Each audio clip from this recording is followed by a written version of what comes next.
रेहाना और रवि की शादी के वक्त रवि के पास कुछ नहीं था। रेहाना, तुमने मुझसे शादी करके एहसान किया है। मुझसे ज्यादा तो तुम कमाती हो। अरे तो क्या हुआ, एक दिन आएगा रवि कि तुम खूब पैसा कमाओगे। मुझे तुम पर पूरा विश्वास है।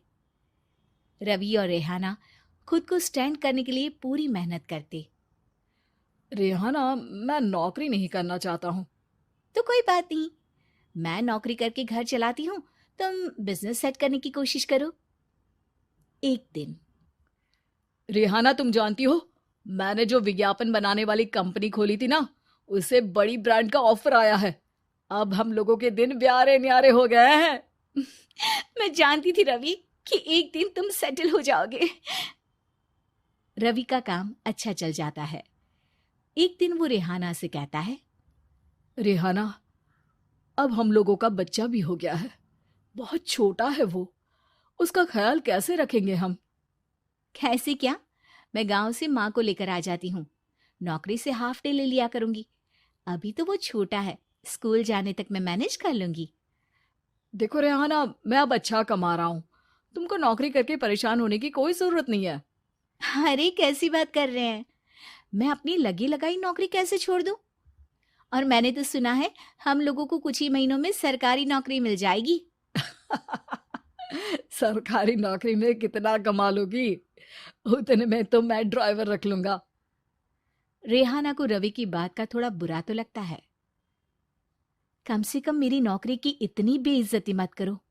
भूल गए, इसी नौकरी के बदौलत तुमने अपना बिजनेस खड़ा किया है। अरे वो तो मैं किसी के भरोसे भी कर लेता। देखो, अपने बच्चे को संभालो, घर का काम करो। अब बाहर जाती तुम अच्छी नहीं लगती हो। रेहाना रवि के कहने पर नौकरी तो छोड़ देती है, लेकिन अब बड़े से घर में उसकी कीमत किसी नौकर से कम नहीं होती। एक दिन रवि का दोस्त आता है। भाभी, हम लोग तो आपको तब से जानते हैं जब से आप लोग शादी होकर इस शहर में आए थे।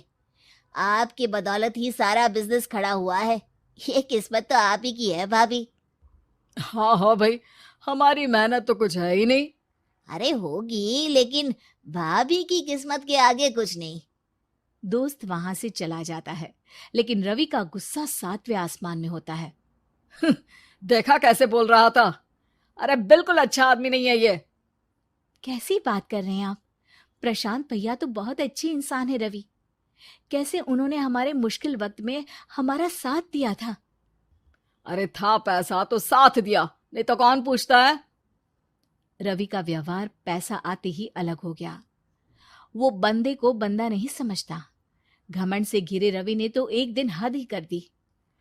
रेहाना, मैं अब तुम्हारे साथ नहीं रह सकता हूँ। क्या क्या बकवास कर रहे हो रवि? क्या कहना चाहते हो? और क्यों नहीं रह सकते तुम मेरे साथ? देखो, मुझे कोई और पसंद है, और उसने साथ रहने पर बस यही शर्त रखी है कि मुझे तुम्हें तलाक देना होगा। रेहाना, जो कि एक स्वावलंबी महिला थी, उसने बिना देर किए रवि को कह दिया, कोई इश्यू नहीं, मुझे पैकिंग में 4 दिन का वक्त लगेगा, लेकिन तब तक मैं तुम्हारे साथ नहीं रहूंगी। 4 दिन के लिए तुम कहीं और शिफ्ट हो जाओ, मैं घर से निकलूंगी तो बता दूंगी। रवि घर छोड़कर चला जाता है।